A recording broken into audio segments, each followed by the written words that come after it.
Hey everybody, Valentine's is approaching, and so it's time to do something special for the grandkids. And so I am making cake pops.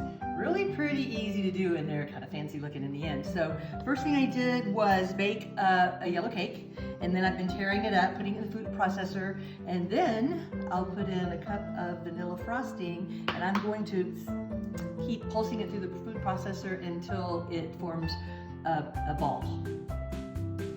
So I've got my cake and my frosting all mixed together in a ball, just like I promised. And then I'm gonna scoop out about 3/4 of an ounce for a ball. So they need to be about this size. Roll them up and line them up on the pan, and then we're gonna refrigerate them for about half an hour. Okay, so our cake balls have been in the refrigerator for a little over 30 minutes. And so the next step is I've taken candy melts. You can get these, I don't know, Michael's, Amazon, Wilton makes them, easy to find. These are vanilla candy melts that I have warmed up or heated up in the microwave. And I'm gonna put my little stick into the candy melt, and then I'm gonna dip it onto the cake ball. And the whole point is to get the stick to be firm in the cake ball. So I'm gonna do that for all of these, and then I'm gonna put this back in the refrigerator for another hour until it's time to ice the cake balls. Okay, so now our cake pops are nice and firm, and I'm gonna pick one of these out, and then this is the tricky part, because the candy melts, you melt in the microwave.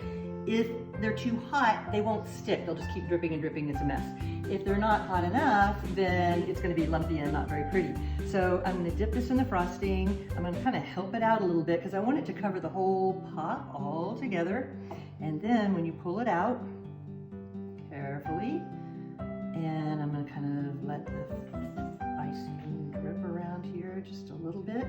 Mine are not the most beautiful, not the kind you buy at bakeries, but I think they're pretty. So then I've got all these kind of sprinkles. You can see I've already done some here. My very fancy cake pop stand is just a little styrofoam taped to the counter. And then I'm gonna add my sprinkles.